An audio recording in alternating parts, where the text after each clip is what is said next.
whaatalo whati a te o tau umalava o lo whapeona ko mingi mai lunga le tātou rau pepa nei. E mele toi amatalia o le tātou pulo kalame i le suafa manumalo Yesu Keriso. Le tuo Abraham o Isaako ma Yakopo, le tuo Israelu ia o Yesu Keriso lo tātou wali mo lo tātou whahola o te whaatalo whatuai le suafa manumalo Keriso ia te o tau umalava o tina matama matutua o au na le tua so se whata whaitaulanga ia mawharitua ia ale ngata fo ilea ia o uso tua whawhine ia ale ngata i leo le whanau o lo whapeona mafuta mai tutono mo ta malawa o a inga ta itasi o lo whapeona mafuta mai te whaatalo whati a te o tau e le suafa manumalo Yesu Keriso ia ta tonu le fo o tātou toi a mata fo e tātou ia tātou tatanoanga i lunga tātou kalame nei tātou te wha moe lava i le nganga o le tua ia tai mai ia le tātou kalame nei o se ola ia o se malosi o se poto ma se ata mai i se tangata o mea umalava e mai lo tātou o tua amen la o whaia se talo e wha peona a matai le tātou kalame nei a fiafi ele i aluloa lava ia se isi o nisi o tātou kalame o umona wha tia ma wha ngā solonga ia e aona tātou o mua i le tua e matu le tātou vi inga mar whaftai le tua tātou toi au dia mane fiafi amen hallelujah let's pray le tol mātou tamavi i ala o fio te whaftai la o fio nei a fiafi o toi te i mailo mātou wola malo mātou soifua si o mātou o tanu o auna e ngata i leo o tina o tama mātou o uso matu o whawhine o a inga taitasi o le tino Keriso whapeona mafuta mai tama whawhetai tele tamai lo lofa mlo wanga lei toi tai mai lo mātou soifua mlo mātou wola le nei a fiafi mātou te whaafo i le vi i ngai la o fio tama ia tuina atu lo nei tangata ia te o le nei a fiafi e whai waita mama whatau wale au ona ia wha moe a te oe ngalue mailo wanganga ia langona oe le nei a fiafi na tia le tangata tama ia wha peona langona e lau whanau whaalia le mana o la au fio wha fo i pele vi inga ia te oe lo mātou o tua lo mātou o lii lo mātou a whaola mātou te wala au atu lo wanganga pa i e wheso soani mai te tala la mātou whalongo ma te tala o mātou mata no suafo o Yesu wole ma wala au atu ai nei Amen, amen. Hallelujah. Amen, guys. Yeah, le botoi matalia tātou kalame whatalo whati ate o tō umalava. Ile, mei fwoi whahanga la fiafi o te loa. Mo fwoi na mori lau whawhetai au nā lea tua, tō tele nisi au nā lea tua, o lo whapera mafuta marunga tātou kalame. O lo whaatino ina fwoi a lātou kalame.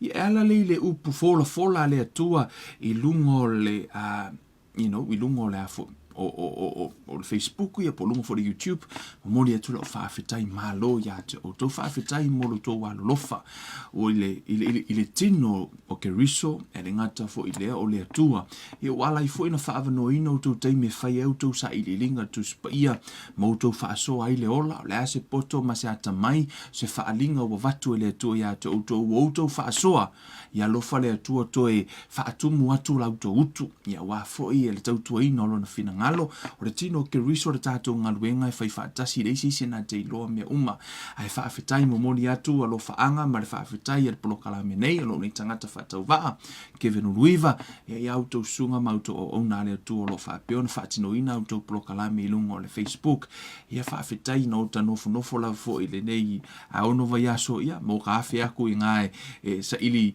a whaalumanga atu i nai a te auto ia mo whaamalusi anga whaale nganga ia le mori toi le whaafetai lo tau alolofa i le atua ia malautou a pitola au i o tino Keriso ia fo iwa fai fo i e se vae ngā lo nei tangata whaatau waa ia e ala i se kalame ia wā fo i le sosoani tu fo i le tino Keriso hey man malo lava ta tonu o lo whaapeona wha ngā solo a tātou kalame i le uto e amata tātou kalame tātou Bible Study ia mori si la fia fo i ia mapu fo i le tūlanga o le tālusanga mtu ina atu fo i o tau ia le ngata fo i leo nisi o tau sa au mai o tau tālusanga le ngata i totono a hinga i o nisi fo o mai o le tino ia o le tatalo lava i le atua ma le wha tua ia o te meo tatalo e whai e le wha tua e malolo hai mai ia i o tūlanga umana fo i ia e vai le au auna ma wha tau waa ia o se tūlanga au auna i mo o tau ia o le mea sili lea ia mo se hava noa au auna i le atua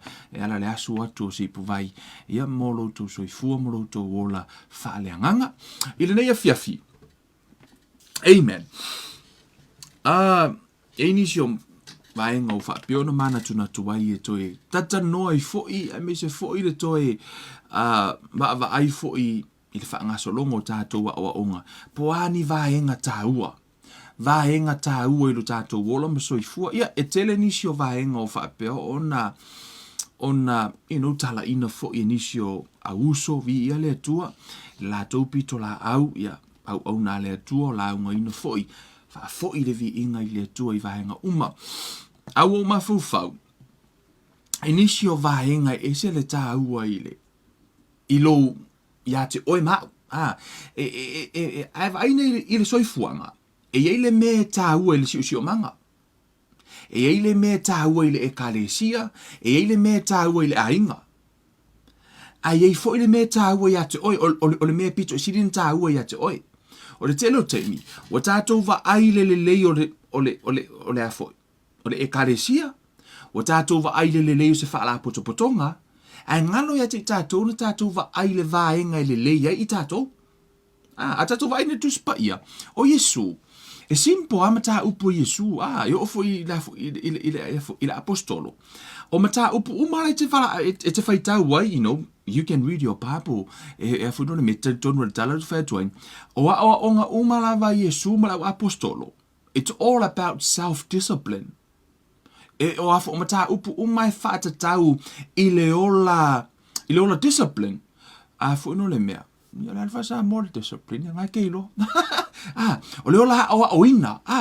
E afo o le mea e a oina I oi. E mawhai ona e malama I mea tutupu le lumanai. E mawhai ona e malama I mea na, it's good. O mea lelei. E mawhai ona e malama le tusia whaalinga. Maisi mea na. Ai lelei ilo wolanga. E leo se mea afo ino le mea. E tupu ilo wala whaaleanganga. It's just a knowledge for you to know. E iai la lona malosi anga. E pe iei ona afo ilele o mta ufa penai mawhai. Ona wha malosia oi. It's like a hope. But a faith comes by hearing. O le faith la, o le teimi nei. O le ala o mea whai le teimi nei. Wa o le tele o niso teimi. La tātou tala noa I mata upo le lumanai. Ia manisi mea. Ai ngalo I le teimi nei. Amen. Wa foi o le mea te lu I le teimi nei. E manui ai le lumanai. O le ala la tātou whio soi kakalango lumangai. E misi a kōpo le ala mea whai kemi ngai. Inga ia sekir kemi ngai. Amen. Hallelujah. A sekir kemi ngai. O seki fo lumana. E iai lau mea whai le teimi le nei. O le a, tanga tue whai sa orwhinga lau tala. O lau mea whai le teimi le nei. E a fia ai le lumanai. O lau mea whai le teimi nei, e a fia elo lumanai. O mana tua ina le teimi sa whapeo no usolia ele tu la fono I nei New Zealand. Sa whapeo ngo a mo ele tiket kamaro ka vale. Tu sa mo alo tiket ta vale wo usolia tu la fono. Ai ina ua outo e tau mawhai apalai nisi o vaenga. Fo ilele ia mo hau lava ia sisi o me fora kakara kau whai. Ai whaile credit check fo ilele. Tu so leo koe maua o makua inga ia uka mai la foi. La usala le nei mua. Tu so wa a fia ia whaamaunianga o au le lumanai. Ono o le tike lenga maua ka vale lenga. Lenga maua le. Tu so le mea te whaia nei. E a fia elo lumanai. Nisi fo io nisi fo io afoi o le auso io isa moa fa longo tunga o la to ia le sa fa peona ave woloka le soli tu la fono io po le lava ma fu anga po le ngoi ia po lava ni mia wa umala o la wa ke ai ku o la wa ma ngalo mele fa pui ai o ma terminei ele o ma fai ona malanga mai Esea, wala tau misia le whaamanuianga o le afo o tu ua sa moa e malanga isi atunu. Ono wala tua soli tu la fono sa fai. E pe whape nā fo ila le soifuanga e tā ua o le teimire nei malau mea fai le teimire nei. O na yeilo na afianga le lumana. O le afo ila wanga sala ke anga sala le kemingi ya ele whaamawa lalo e afia ilo lumana. Amen.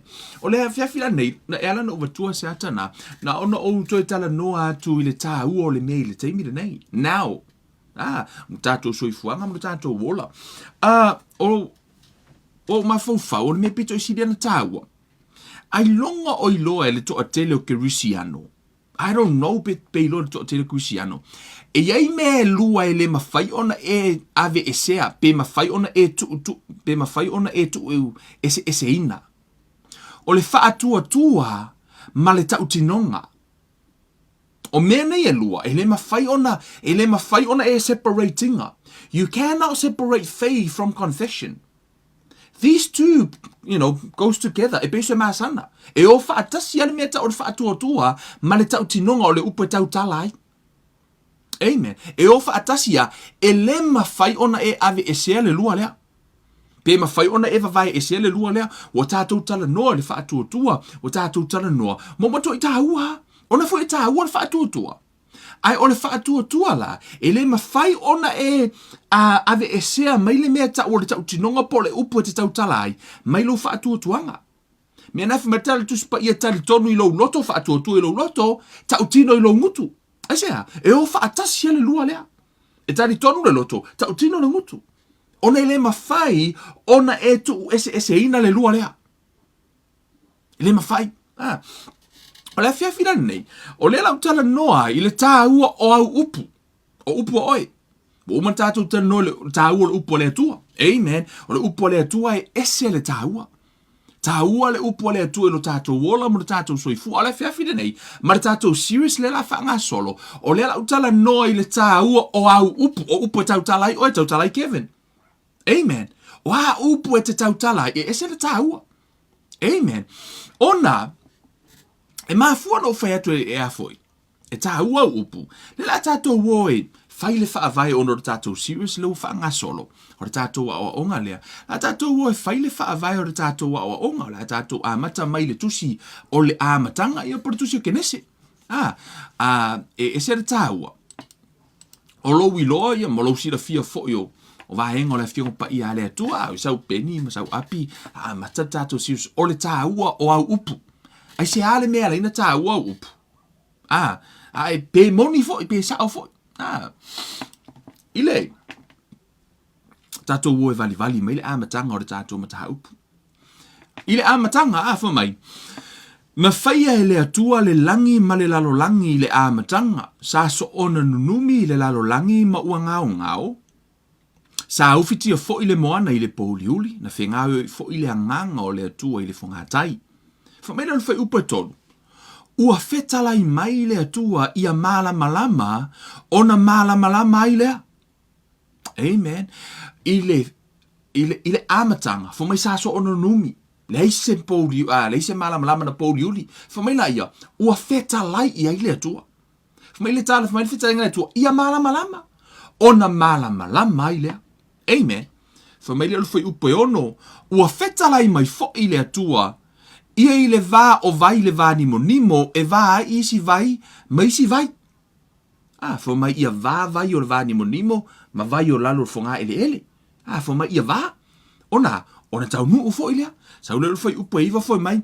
Ua whetalai mai fo i le atua. Na whetalai ia. God says. God said let there be light. Amen. He just speak the word. For me la ia foi upe for mai. Ua whetalai mai fo i le atua, ia poto i le mea tasi o vai i lalo o le langi, ia iai fo i le ele mātutu, i le ua whaapea lava. Amen. For mai ia o mai uma vai e whaapea.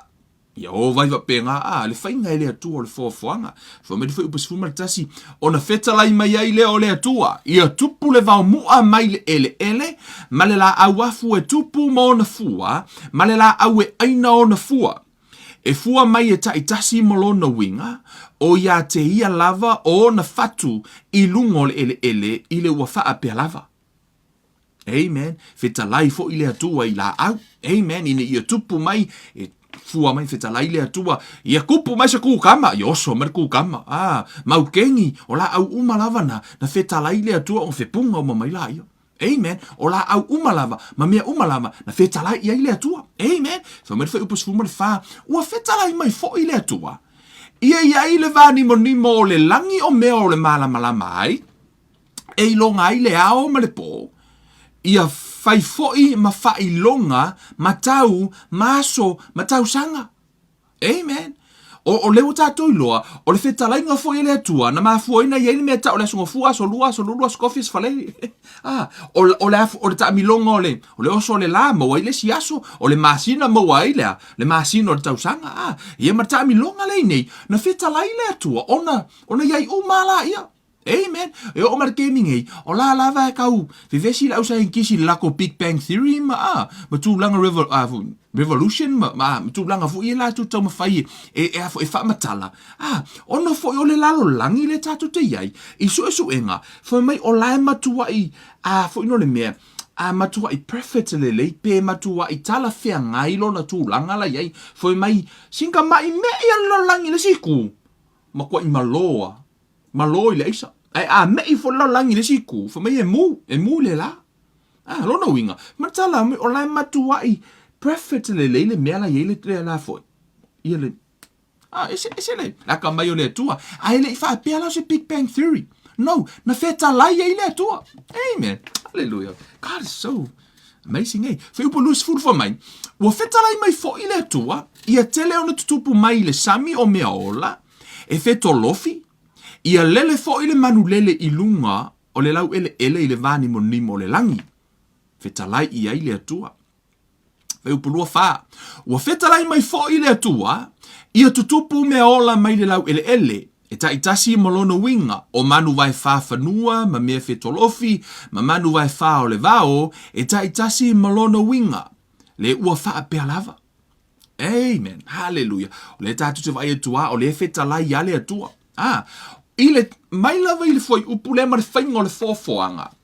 Tu so le atua, e fa atua le atua atau tala ona tupulea. Amen. Tu so o le atua, ona o le atua le fa atua, ele iai se meo se tau se malama. Ile i to tonu o le atua. O la iai le mea tau le fa atua. O le fa atua le na o le atua, atau tala e tupu.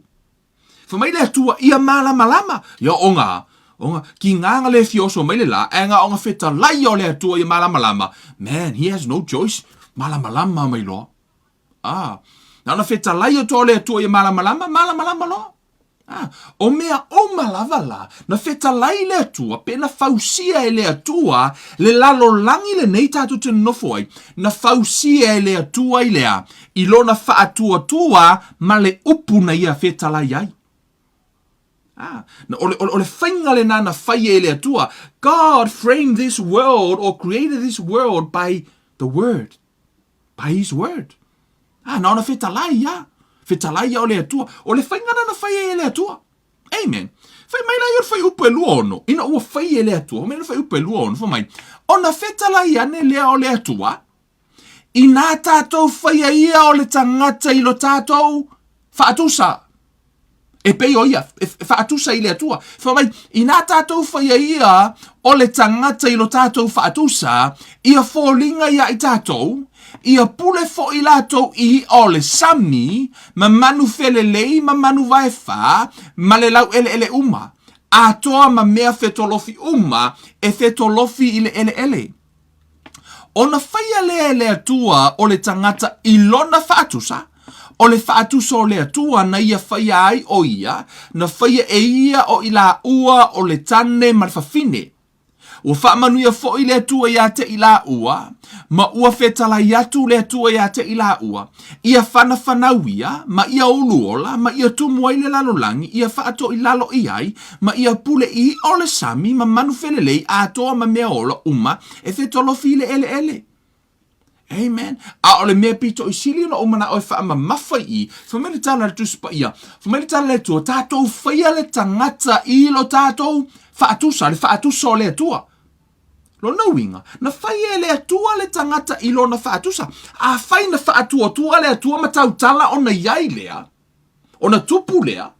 Lo nauinga. E iai le nā tura pe iai fo i le vaenga whaapea. Na whaia i o e le atua. E te whaatuatua ma e tau tala. Amen. Le atato o iniso la fiongo pa ia le tu tato o le tusia. Some of the openings I want you to show you to tono le tusia Efeso. Ephesians. Amen. Efeso. Olona mata upu mua mata upu e lima. Famere fai upu mua. O le nei ia faa o tau i le atua, faa pei o le whanau pele. I le faa peretania, whai mai, therefore be imitators of God. E tātou te imitatinga le atua. Whaafewhena tātou imitatinga le atua. Whaafewhena tātou whaataitai. Faith and speak. Whaatua-tua ma tautala. Ele ngata e whaatua-tua le loto, ai tautala fo le mutu. E tautino, pe tautala iai. Amen. Whamena tala tuspa ia, na whaia i tātou le whaatuso le atua. His image and likeness. So God, o le atua, e whaatua-tua i lona loto, ma tautala, ia pena ia fausia le lalo langi ana upu. Na fausia la le atua le lalo langi le nei tātou te i afoi, i lana whetalainga po lana upu. O na whaia le atua oe maa ui lona whaatusa, fo mena le tala tuspa ia, fo mai ole nei, ia faa o tau i le atua, faa pei o le whanau pele. Tātou te faa tai i le atua lea. Ea, e faa tua ma tautala. O le atua na ia whaia le afo le lalo langi le nei i lana upu. O oi, e te fausia lau si o manga e au upu.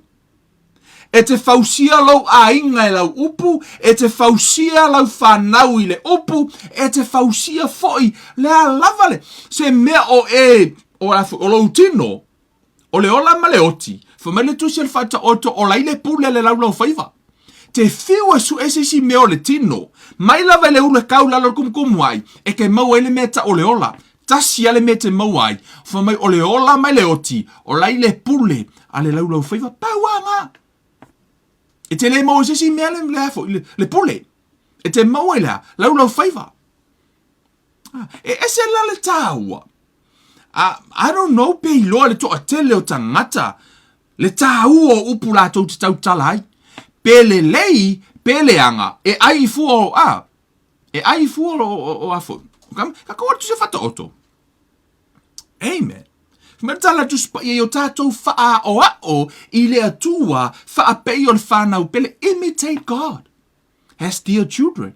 A whai o oio se ata li o le atua, o lona winga, e te tau ona e faa taita i le atua. Ea, e le ngata ina faa tua i lona loto a feta lai ona iai lea. O le mea nata o le taritonu, ma feta lai ona iai lea, o le nāturua na o le atua, whai lola ia e le atua, Kevin, whai e le atua oi, na whai e le atua i lona faa tusa, o lona winga, e faa pe nā fo i tātou. Tātou tea, faa o i le atua. E pei o lea, o le whanau o le atua, a whai o sa tari o le atua, lono winga, ta tau ona e tari tonu i lo loto, ma e tau tala lai lo ngutu i a polo fafonga foi, e faa leo le mea lai lo loto. Amen. I to tonu le tusi a le, fata oto. Amen. O le wha vai, o le hawhiawhi nei, just a foundation, o le tātou mata upu, le tātou tele i oi to tonu, ai ala no walu e au mai le vaenga lea. Ian kako karkalangoa, fu e inisio o vaenga o tātou mata upu ala ua, te le so malam lama anga. Amen. Fa mai le whata oto se fulu mal valu. Fa upu e lua se fulu male, fa upu buatas, fa mai. O le fua o le ngutu, o le tangata, e ma ona ailo na manava. E ma ona oia i mea e tupu mai ona lau ngutu. O le oti ma le ola, o loo i le pule a le laulau whaiva ia. O e mana na o iai la tau te ai i lona fua. Amen. Lona winga, whai mele tala tuspa ia, o afoi, o lau ngutu. O fua lava o lau ngutu, e te toe ai lava. A whaina e tautala i le ola, lona winga, e te ai le ola. A whaina e tautala i le malaia, e te ai le malaia. E sea, ona na whaia oe le atua i lona whaatusa, a e tautala, e topu. O le melea, e ala ai o le toa tele o nisi, la tau te leiloa, le tāua upu la tau te tau te tala ai. Tele upu wo ta lafo nisi a la tau whanau, tele ni upu a la tau toto, whamai nisi, ai ke makua i whongei e avanga. Kere kai ke makua i whongei, e whaapea. Wa tau ta tala le, wa tau tala i le oti. this is, always happening. O te loa na te loa le mea lea. Masani no whalongo. Whapea tala nisi o mātua ila na whanau. I ko kiki fongi, aia se pa mumuku pe a ko kiki fongi. Ko kiki nge a vanga ele i a. I aia se nga oi pe a makua nge alai whaile pepe. Le la fo kama kiki fo le lai. Me aia se nga oi pe a makua. E na te le ia o ina la. A ina uma tuar tamai titi vai kunga wanga oi. Wa vanga. Ona saura ia whai mai. O kere ia o inga o inga mea. O kere ia o inga o ke ngoi. O kere ia o inga o ke havanga o elai kiki. O kere ia o inga o sao. E te le ia o ina. Aina e tango lafo le upu ma e to le upu. Nā laua fua mai. E le aila e te le ia o ina. Sa e to ina. E te le ia o ina le tamatiti ina ia havanga pe ngoi. Aina e tango to le fatua o lai titi. O la lau tupu manita mai titi. O na whamarita le tuspa ia. Whamai o le fia iona i afo. E te ai fua o la ngutu. E te either death or life. O le ola po le oti. O le la fo le fia nei. Te mana o ia te oe valia. Tu ono le tasi le o vahenga. E ese lea a fia te lea o tātou. O te leo look down i tangata Samoa. Pa o le lau tano ono Samoa, lau tano ai. E ese la fia o tātou Samoa. Mo meo upu e ta lafo e tātou mātua i a tātou whanau. Ma lo tātou leiloa, le tāua i o le upu lea. Ona fo i na whaatusa, na whaia oi le whaatusa o le atua. Right? Na whaia oi le whaatusa o le atua. A e tau talala, pele lei pele anga, e tau no. E tau no. Mea na whamaritala tuspa ia o le ua fia o la omi ia pui lo na lau whaiva. Asea, ona a e pui lo lau whaiva, e manuia lau manai. Ai a whai e te le pui, e malaia lau manai, mea na whamai ai, a e fia o la omi la, pui lau whaiva. Tau tala i le ola le teimi nei. Tau tala i le ola le teimi nei. Amen. Whamaritala tuspa ia, o le ola ma le oti, lai le pule le lau whaiva. Lai e le pule le lau whaiva. Peo no whai atu, e ese le tāhua o le vaenga lea i lo tātou soifuanga. E lo upa tuspa ia, whai mai, o le manongi o le ola e o tuai le ola. Amen. O le manongi o le oti, e o tuai le oti. O whea sau e le manongi lea. O whea sau le manongi o le ola. Wai whanongolongo le mea ka o le manongi o le ola. E leo se whangu wha mangongi. O le manongi fo o le oti le i. E leo kalango le mangongi o le kangaka fo ili le se i tu lou le tangata ua oti po ua pala lo na tino. E leo tala noa i le manongi na. Whamatala tu spai o le manongi o le ola e o tuai le ola o le manongi o le oti o tuai le oti. O whea sau o le manongi e whaapei i fo le manongi. Whaapei i le manongi lea. E aona tātou i loa. Mea ngak whea koe, aone e misia la stofi. Aso kofi la kako lo e vange mai lam, mau ili mai vaenga na. Po o whea le mea sa o le manongi lea. Ono le manongi lea, lea tonga vatu si nata whaataitai. E isi au ringa ngai ko koru, e isi uo nai to tonu. Te koke i loa le mea le kuru, fo i le, fo ingo le mea. Is it the glue paste? Is that right now? Le mea na, le mea ke lu, fo i le, ne ka miki pi e pepa ma ia pole alava le ingoa lango ke le iloa le ingoa le mea. I ngai ke iloa. Mo meo ka meki mai ke lunga. E whalonga manongi o ke lunga. Pi manongi stinky fo i le lea. E la isi au ringa nga. Laua moe le si lau. E si ko luanga. E ko kamanga wa mai le ke lunga. Wa fo i pi kau mangongi wha le kongun mo. O kamanga vali lalo le isu le. O lau kamanga lau o la moe Moe lau kamanga. Ala me lau kamanga. Soli, lai stinky umale. Fama soli. Kisi al mongi al poku, soli. Stinky al mongi al poku. Alu aku luma. Mana tua auto. O lewa kango kamaya mai me manongi nga. Ka ngofi vali foi. Ka ngofi olo i lalo le. O le iso o sila wola e moe. La amel la wo nga usau fafo mai soli. Mangongi stinky o kongo al poku lau ke moe ai. Sau luma fo mai. Stinky o le kitchen son. Ia. Alu sa vali lau kamai fafo mai soli. So le foi stinky fa foi. Soli. Alu aku lako next door la fa papa ki o lako next door ma soli. Le foi stinky la fo next door. Oso ka vale oso runga pasi. Alu ka malo alu ka kaulanga. Alu ka malo kaulanga fo mai sole.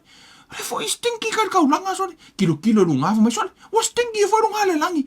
Kusa o stinky mea o mai langa afoi. Ilanga fa alongo.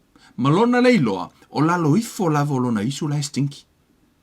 E pe e fa pe na la le tato mata upu. O le to atele o tangata. E ala i forkai au e complain le mea la mo ai. Alu aku lumba kitchen elea. Complain e fale, complain i ona lava, complain e taa vale, complain e next door, complain, complain e pale mia, complain poa lava nis, e complain ala to i mea uma. Fa pe ala to, o mea uma wa leanga, mea ala to, mro ala to leiloa, o lalo ifo lava o la to isu lai leanga. So ke isi ala ko kongu aku, le mea le loto. Man, nga onga ki klingi onga, mama uma lo mea uma. Or to tele o tangata, o mea uma la peno fai atu. Ona foi o la to le na tura foi lele e tautala e fai kio, o mea uma la tautala la to, stinky mea uma la to. So se mea stinky. O le olangala, po fea lava pe alu New Zealand stinky, alu Amerika stinky, o fea lava Hawaii stinky. Ma no la to iloa, leo la lo ifo lavo la to isu la stinky. Ele o fufu lua le loto. Ele o fufu lua le upu, ele o mama le upu la tautala ai. Fo mai la ia, e te ai fo ila iai. Mea na ia la iona e lato stinky o. Langa e tere i tango e fufulu mua, la lo ifo lo isu. Le mea na e sui le upu e te tautala ai. Amen. E ona sui ya lo upu e kaukala ai e vai. Keimi la vai a sui ele upu e tautala ia va ai la ile ola le ngai ia. Hilo la amai pe sau se ka vale vo ile la ai foi. Po sa wo. Por ko next door. Se aluanger ka vale ko next door e va ai kunga. Kusa lava pe silia ko ile ka vale pe manga ia la ka vale ko next door. Si halu fai. Mai manga ia la ka vale so. O ka se manga I illa manga ia la ka vale. Se alu si lunga la ko next door. Alue aveni upu foi lele, au ke fa mika, ai alue aveni upu foi lele mai lo loto. E si e lunga, ai au ke la ko fa mai, e siri mama o e ala ke ro e siri la ka valera, ke manga o e ke siri. Vai. Faz falei. Amen. Hallo. So, o tu langa le termine. O le tango fi foi lele, piano foi atu. O le tele o temi. E stinky uma mea uma. Ona o lea. O la loifo la vo tatou. Fo matatu spa yo le ola ma le oti la ifea. Lai la loifo. O lono wingo le manongi o le ola la ifea. E sau le ngutu. O le manongi o le oti o fea sau ai. E sau fo ila ile. Ile ngutu. It's the same vessel. Lono winga. E mawhaiona e tautala. Ia o kere o kalangoa la ngongi leanga o afofongo ila kou fo i ele marama merka e au sau loa. Le anga I o la forfarka ele ai sau anga I fo le anu ngaruenga. Kere o kalangoa la ele ko nga mangongi la nga o pe ia si dia ku vale ko. Nei o le o tala noa. O le manongi o le oti po o upo le oti le tau tala mai ai. Wa vai stangata e mai ai waku resi foi mai ke loa ri. Ele ko e fo ilo mai se de lei. Tu so la o tau tala I le oti. O la o tau tala I le oti. Malona leiloa, o lana upu le o fai atu, woti ai o. Ala woki le anganga wole o faa malusia le anganga. Amen.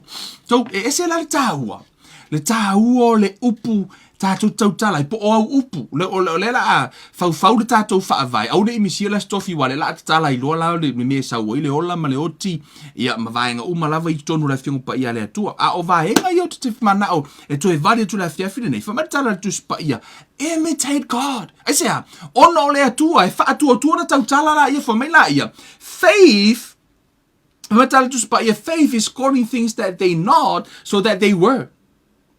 Fo me o le whaatua o le vala aua leo mea e leo iai, ina ia iai. Lona winga, e leo iai se mea ta o se afoi, o se malolonga po la lava e mai, o le whaatua o lona vala aua leo le wha malolonga, e ui lava e leo va aia e mata. That's faith. Faith is the substance of things hoped for, is the evidence of things not seen. Ele o vaaia, a lai whaatua iai, that's faith. Ai ole whaatua la male tau tinonga, mea nai whamatala tuspa ia, tali tono I lau loto, tau tino I lau mutu e o whaatasi. You cannot separate faith from confession. Ele ma whai ona ewa vaina, pe te tu esea le mea le ta ole whaatua, ma le mea ta ole tau tinonga, e o whaatasi ale rua lea. Mea nana I le whawhine, fo I lele, manatua fo I le whawhine le nsa puna toto. Le na alu pa ili tu pari o ofo Yesu. For maritala tu spa ia, for she said.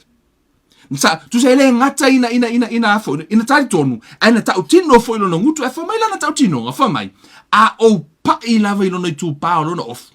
Ono o malo lola ia. Ele ngata ina fa atu tua, sa vali, ala fo ina, tau tala ile ngutu.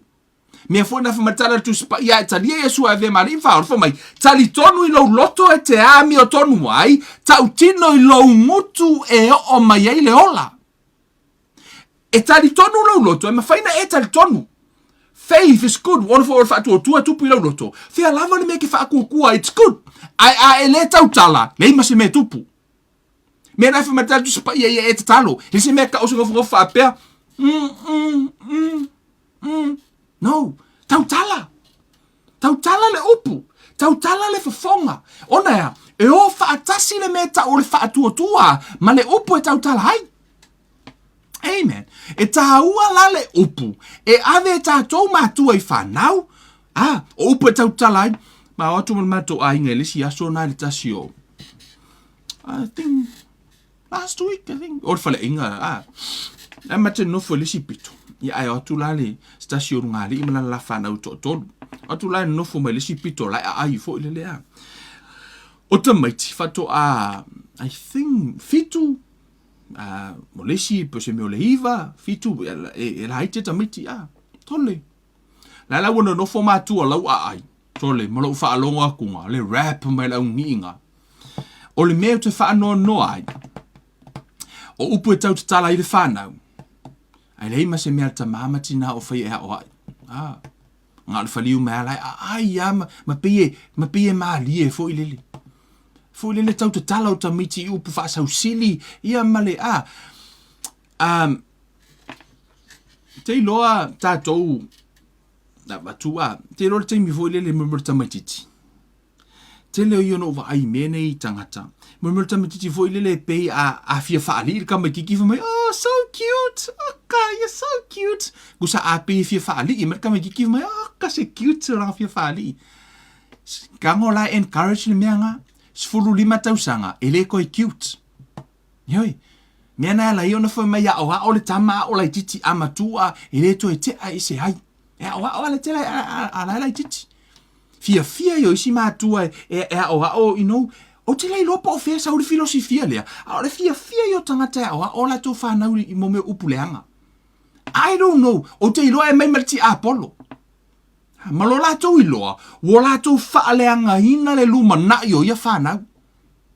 Let's go back to our topic. Matala tu spa ia, imitate God has dear children. No inga, whaata I lea tua. Pe yo whanau pele. O lei. So ela utusi lei. 2 Korinito. Amen. Hallelujah. Pero whai atu ele ma whai ona e tu esea le me ta o le whaatua marta utinonga. Faith and confession. Ele ma whai ona e tu eseina le lua lea. So itono le 2 Korinito. O lona mata upu e wha. Tato o tu se va ainga Paulo. 2 Korinito lo mata upu e wha. Fa mai tala Paulo whai upu sfuma tonu. Mai, o lo ia te I mātou lea lava loto whaatua. Pei ona tūsia, ua au whaatua, o le mea lea na o tau tala ai. O I mātou foi ua mātou whaatua, o le mea lea ua mātou tau tala atu ai. For mai le tala, mana I whaperitania, for mai le whaperitania, yet we have the same spirit of faith. O loo ia te I la tau lava lea nganga o le whaatua tasi. Lea nganga lea sa ia Yesu. Le nganga le na ile au apostolo. Le nganga le o le atua le na fetalai. Le na iai fa matala Paulo. O le nganga lava le na itasi o lai ate i latou. Fumela ia, mātou te tali tonu, mātou te tautala. We have faith. Yet we have the same spirit of faith as he had who wrote, I have believed, and therefore have I spoken. We too believe, and therefore we speak. No winga. Ole nganga la vale tasi o lansa ya Paulo, sai afo ole nganga le tasi le na ya Keriso, le sa ya Tavita, le ya Mose, le nganga ole tu le nganga the same spirit of faith. Le sa ya Mose, le fo sa ya afo ya Paulo fo mai. We believe, therefore we speak.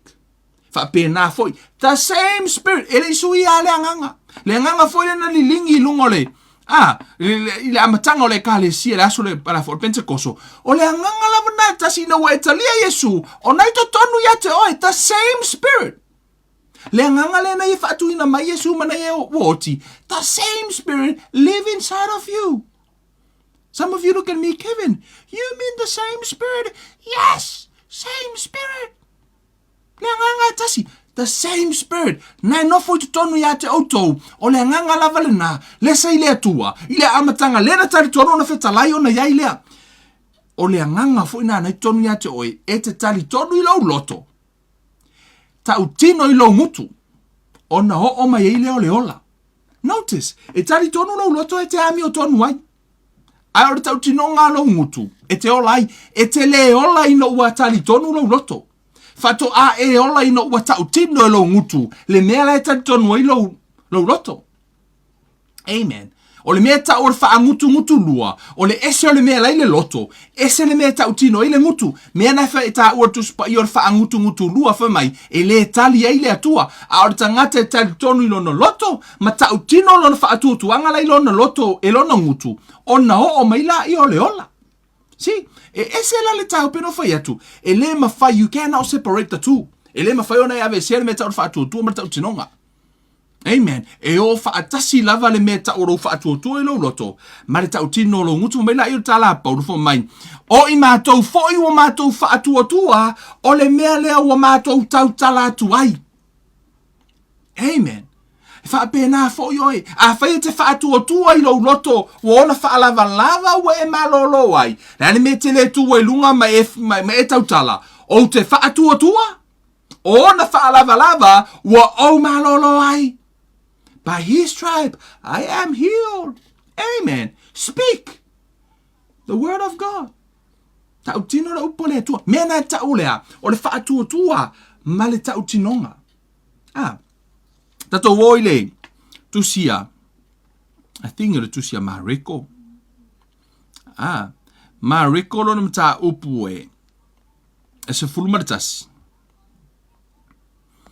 Hallelujah. Stasio tala o fa peona. Mana tu fo le tala le na fetu wa Yesu le mati. Le sa fa peona fetu wa Yesu le mati au to e fo i mai le au so le aso na so o mai mo makua I mango le maki. Mango ko ila lo ka wilunga. Le ala e o melo I le la tatu fai tau role I le vaenga na afmela ia ona mana tua I le e Peteru ale wo ui mai vai kunga lo mango le matne lafo le mati le na tu Yesu po le na fetu o Yesu famela ia ona mana tua I le e Peteru wo fai mai ia te ia rapie fa auta I le mati na e tu ia ua mango ona tali atu ai le o Yesu ia te ila tou wa fa pe atu ia auto fa atua ile atua, notice. Ia auto fa atua ile atua. That's the first thing. Fa atua ile atua. Fai mai no la ia fai upula iel. Fai upula I luato fa mai. Awa e moni o te fai atu ia te auto. Ai se fai atu ile ne maunga. Ia si tia oe ma ia la fo ina ile sami malele ma salo I lona loto. Ai peita ia fa atua ia tau no lava mea na ia fai atu ai. Ona faia lea mo ia o le mea na te fai atu ai.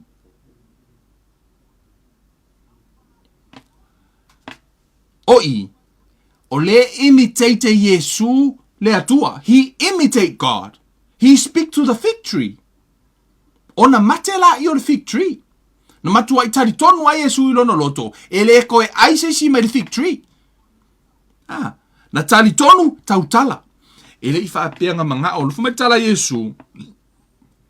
Fai mai o te whaia mea uma e whai mai ai lo tama. Lona winga. Na whai I ai le atua e wheku le fig tree.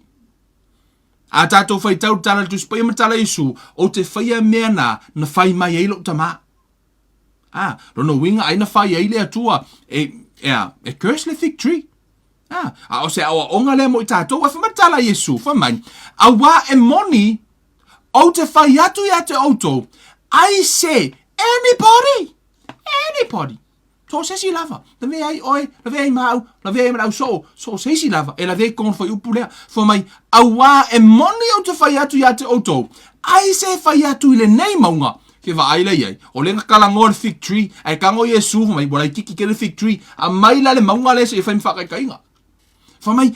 I say. A whai na whai atu le atu e ke alu e wheku le maunga. Whamai tala tu spaia. A wā e moni o te whai atu I te autou. Ai se whai atu I le nei maunga. Ele o le atua na whai le maunga. O ai whai le maunga. Lai whamai tala Yesu. O ai se anybody. Lona wing. O le tangata. So se tangata whamai. O ai se whai atu I le nei maunga. Ia si itia o ema ia lafo ina I le sami. Malele ma salo I lona loto. O le ia I le mele I. E le ma salo le loto. Whamai la ia. Ai peita ia whaatua ia tau nuu lava mea na ia whai atu ai. O na whaia lea mo ia o le mea na te whai atu ai. O le mea na whai ele na tautala. Ele tangata ele o le mea na mana o ele. Ele o le mea na tautala ele atua. O le mea na tautala ai le tangata. Ma Yesu, o ai se, anybody. Whosoever. Anybody. A whai e te tautala ma whaatua I lou loto. E tau nuu mea na e whai atu ai. E tau nuu. A whai o lela e tango au mai le me le alai o nā. O le laulangi le tātu te olai. O le atua mareti Apollo. O la ua. O mo meo anganga. O la ua o anganga. O le laulangi le tātu te olai. O le olanga o le tino. O le anganga, ele aini o la tino, ele mawhaifoi lana whioa I laulangi nei, ele mawhaifoi o na tautatala, pe la ngona ele tangata. Tasi ale mea e mafuai o na la ngona le leo le atua I le laulangi, ina ua saufa o ngā le mea ta o le tangata. E tasi foi le mea mafuai o na la ngona le leo le ti Apollo I le laulangi. Ina ua sau whaonga le tangata. Le na sau whaonga Peteru. Lai tutonu Yesu. Lai tala noa Yesu ma lau so. Lai tala noa iai. I le teimi o le ahalua I maliu. Ai whamai Peteru. Yesu, e le kupu le mea na ia te oi. Mele kala Yesu, satani, sau yo tua. E le mawhai le ti Apollo ngofo arki Apollo kaukala. Se I longa lava iai se ngutu o se tangata. E afo, e saudi ti Apollo e whaonga. Whape nā fo I le atua. E le mawhai fo I le atua na tala noa laulangi. E le la ngona le tangata I le tino. Pe ale ai le mea ta o le whailaunga. Pe iai le au na le atua e tau talaina le upo le atua. E tā uala, le iai o lea. O ila, le whamaritala tu spaia. Pe mawhai e ona puna mai o le vaia. O ona ma le vai maa ngalo I lea. I le sose tasi. I le tupu anga e tasi. A whai o le sami. O le la foi. A whai o se vai foi le vai puna. E le mawhainga punga mai lea. Le vai sami ma le vai ona ma le vai mangalo. E le mawhai. Mena la tano tu pa ia lona winga. Peno whai atu. O le ti Apollo. E le mawhai. A whai e le ai. Whakaika inga. A whai ngai e le ai. Ma se sio laulangi le ngai. E ma whau ki Apollo. Ma kau ma whai e wha leo mga kor ki Apollo. Let me tell you something. E le ai ma se mea ki Apollo e ma whai na whai e laulangi. Nothing. Le ai ma se mea ki Apollo ma whai na whai kongo laulangi ngai. Pe a whai sau ki Apollo. Le ai ma se wha leo longa mga ku. Nga ole ngofo a ka kou ma. Kausi re kala ko inga fore. Ala fore. Kala whawhingi fore. Nga le kausi al sipi fore. Kausi mare sipi fore. Nga ngofo me. Po le hale fia manao ti Apollo e faisen fa arison manatu. A le tautala le tangata. E le fa leo an manatu no ti Apollo. E umai fase fongo. E le mafai ana fa leo le manatu ti Apollo. Fato a mafai ana fa leo le manatu ti Apollo. Pe a fili le tangata ya. E fa alongo i le leona. Ma tautala loa. Mea na la i ona tatou sava vali le anganga. Pe fona tatou. A tatou nofo nei totonu po le hale te lo me fai. E sau le manatu le lei. Sau man manatu ti Apollo. O fea lau mangaku ngā le la e whiwhiri ai. La e avea le upo le atua. Pe o le a e avea le a. Le upo ki Apollo. E ala no ufai atu. A e avea fetu. E sau le ti Apollo fa atau nu. Pe a e avea le upo le oti. Ono fo ti Apollo le oti. E saula le ti Apollo e whaatau nuu lana upu pe whaatau nuu le oti. A e tau tala i le upu le atua po le ola. E saule atua e whaatau nuu lana upu fumatala le atua i le tusi e Jeremia wo o sauni e whaatau nuu i la upu. Whaape na fo ti Apollo. Kau mawhai ar ki Apollo se i e kaukala. Se i e kaukala. Le au ne emisia la stofi. Le la au kala ngoi lo tolu nai le merki Apollo la fai meitua. Ai ole mea na le tamo fai ti Apollo eli ona famere tala tu spa ia ole afi. Ole afi mai se oli. Le tala no ilo ngutu. Foi mai e pei ole afi. E mu mai se oli. Lona winga. Ole afi le sau yo tato ngutu pole upole oti lea. E sau mai se oli. Tasi ale mea lai ono o mai se oli le lano langi nei. Ono wa faatanga ele ngutu o tangata. Tasi ale mea lai no mai se ori mu ai to tonu o lau ainga. Mu wene lu manai o lau whanau. Mu wene lu auru ngā lii. E mu mea mai le lau whaiva pe a whaatanga ele tangata. Pau ana o le au wala o le oti. I le lau langir nei o le lau whaiva. O le tā ua i o tātou lau whaiva. Ma upu tātou te tau te tala ai. Esea. Ona na whaia i tātou i le whaatu so le atua. O tau i lo foi. E ia i le tasi o au nā le atua. Le na le talanoa i la stofi. Le safa peo o na alu e whetu ule no o Israel. Le na awina i foi le atua. Make o koule ingoa la ule ka ua kuona ingoa. Le na lua ele angelu ma le pelu o le afasioti. Ala na alu o kou lua le ingoa. Pala amo. Le na lua e. Ma le tua auto. O le na alu e whetu ule no o le atua. O le atua. Le tau mawhai le atua ta hofi para amo. Mea ngā ringa sau le afo. Le angeru ka hofi, so le whangua ma ka hofi. Ngā sau e ta hofi lea. Api a foi pala amo. Ona a whai e tau tala pala amo. O le taimi lawe tau tala i pe whetu e foi pala amo. Sau le ti Apollo whatau nuu le upu. O le tā ua. Mea na lai ona mātua. Au a kako ke wheku. Ua kako whangau. Au a ke whai mai e valea. Au ke fai mai e le kalengia. Au le kalengia o ia. Se mea la fai e fuau kara i ka maiki.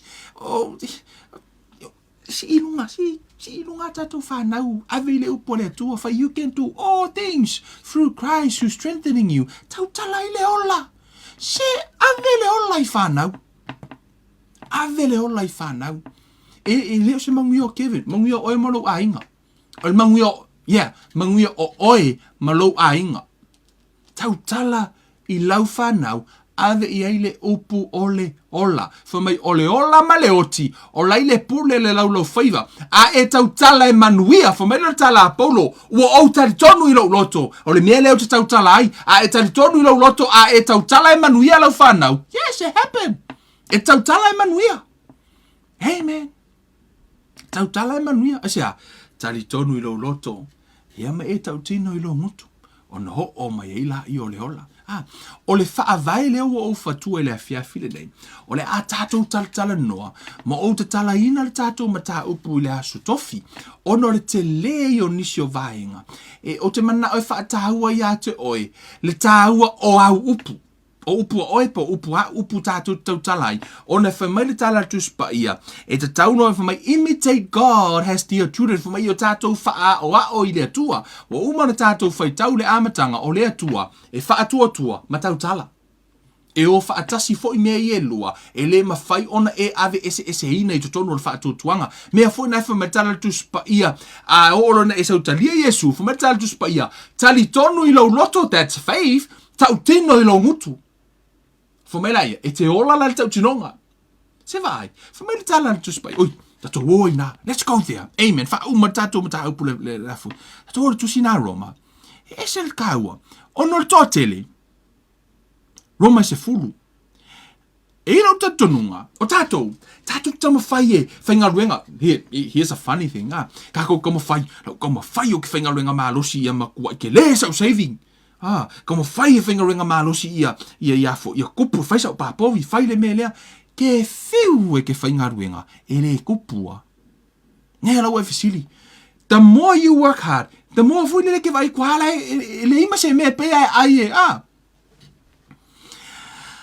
a fai ai mese lava le tangata fo i lele o lae a fui no le me e tau tala e ngaki le mawhaia mai e wa to telo tangata fo mai o le mele ngai so le ngar ko kwa manga oi ko kwa manga oi e kangaka ko kwa manga oi e kangaka mele ngai mako manga ko kwa susu ko kwa susu kalo susu o kai mi uma wa fai kio susu kai lol metupu pawanga le me ke mau asia ona la wa etal tonu susu au kalo o le me foi la ngai ko inga o kalo susu e ke mau onga foi la wa etal talai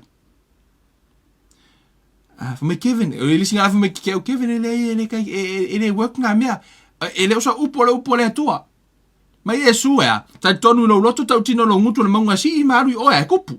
Ai kan kongu lo loko e kola u kalo su. Awalang e whaapea sau e mapo. E sau fo e su.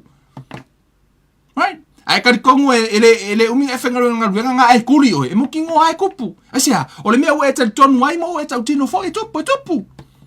Wa fia ni mea ue e tai tonu ai ma e whai mai. Si, ho whai yaku fo yake o koe kupu mea lea. Sao, ma fuanga kupu. Onga fo inga ue e whai mai e kupu.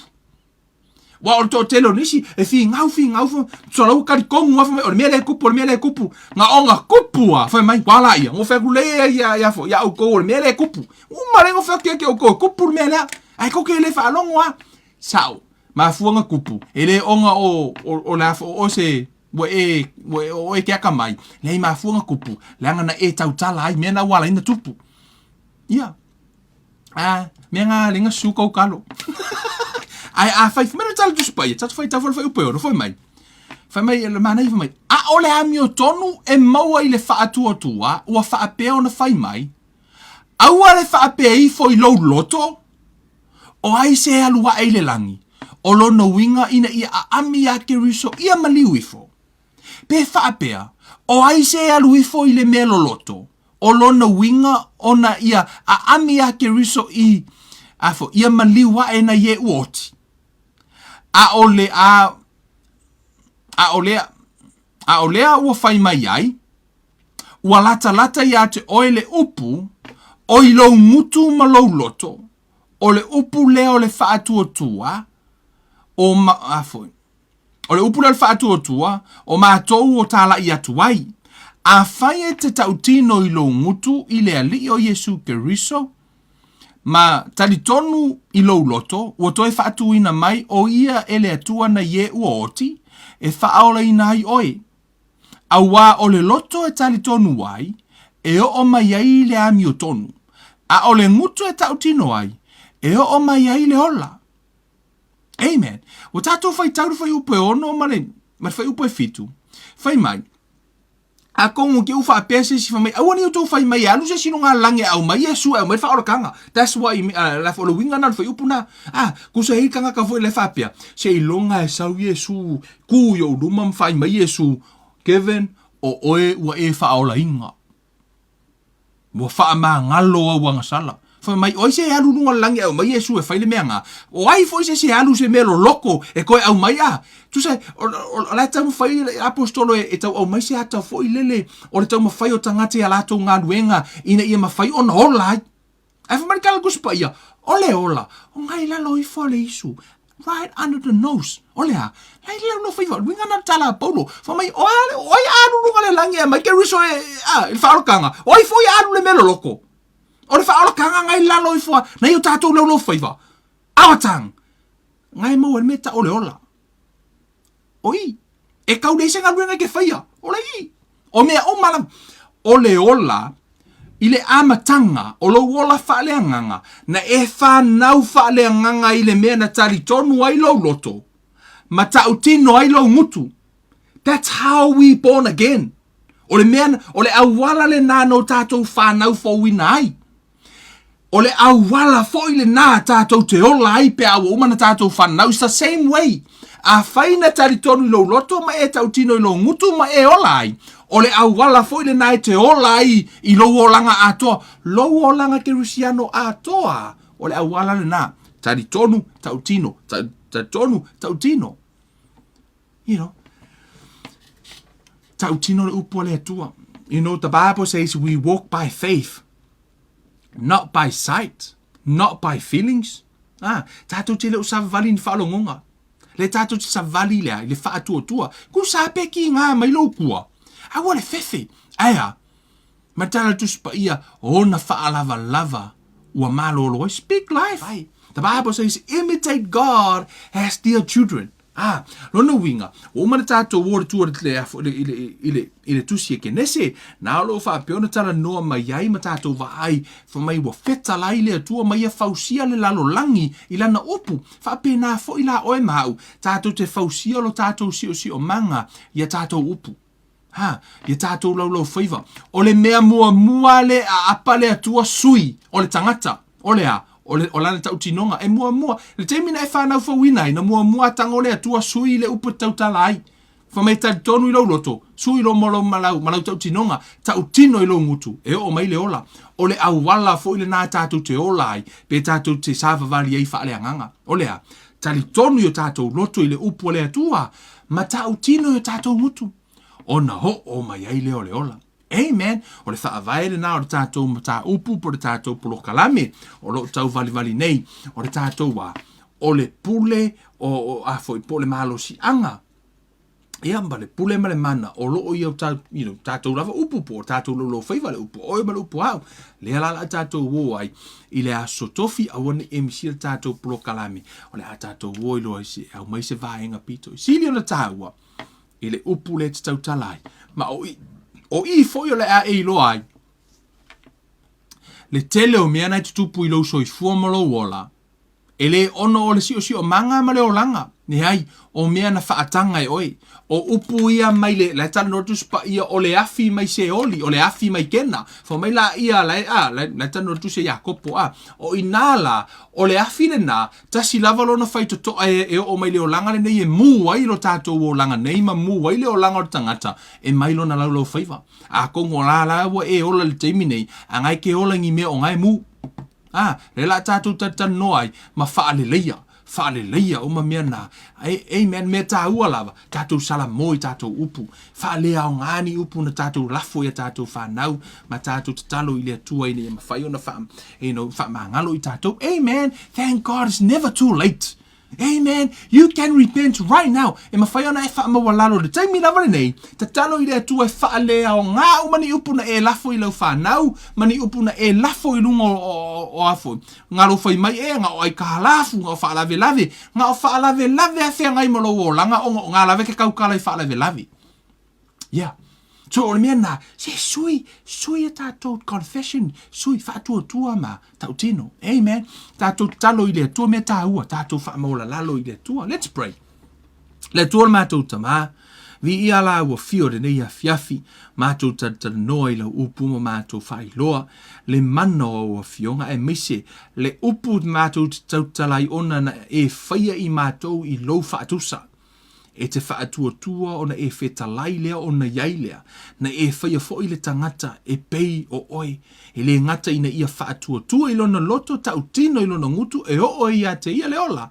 Ai whaapea foi la mātou sāwalinga, mātou te whaatua, mo mātou tautatala ilo mātou whaatuatuanga, wha maila ua fionga o se, ua fia o la umi, pui lona lau whaiva, o se vaenga pito I sili na tāua, ona foi o I e ui mai eile afi o lo I kena, ma whaamuina ai lo mātou o la uma, tama, tatalo I la ua fio, o ani opu manitala na lafo e lau whanau, o whaafonga mai lungo o lātou whanau, ta mai le suafo Yesu o te wala aua tua ia te oe, se I e whaalea o ngā hina, ni upu no lato fetu wai o lato whanau, fetu wai o lato wola, fetu wai o lato ruma na i tama. Tama ta talo i lau fio se i whaale au ngā hina. Tama ta talo i lau fio i iai le ola, i a te i lato, i le upu le ola i o lato mutu. Ia whaapio na whaia se isi, ola fauta mai to tono ainga.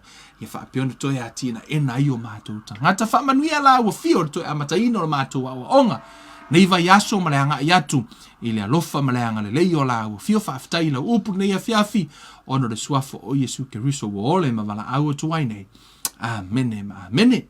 Hey guys, ia le tua, whaafitai le tua nei a fiafi toi a matali o le tātou Pulokalame, ia whaapio na whaamanuia le tua ia te autou, i au mga luenga i le nei vai aso ma le tātou Pulokalame i le pola stofi le tūlai valu.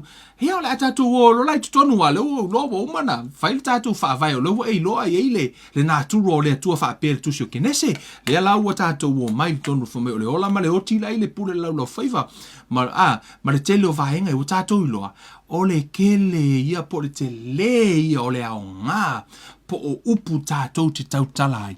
Ia o le tātou te haafia i le teimire nei, awala nei e misia le tātou Pulokalame la stofi, le a whaapio na toi ta talai ma tātou o i loa, ina ia mawhai o na tātou i loa, amen. Whaamanuia le toi a te autou, Samoa, la o a inga pele, ia whaafitai o leo tātou toi, matalia tātou Pulokalame. Tātou toi whailoa i le aso, la stofi, i la fiafi la stofi, ia ma to a mataila i o le tātou a matailo na tātou Pulokalame wa leo umana whauno na whaavai whamanuia le toi a tautou ne fiafi whaafoirivi inga i le atua o na suafo Yesu. We love you guys. See you Thursday. Amen.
Masina matau sanga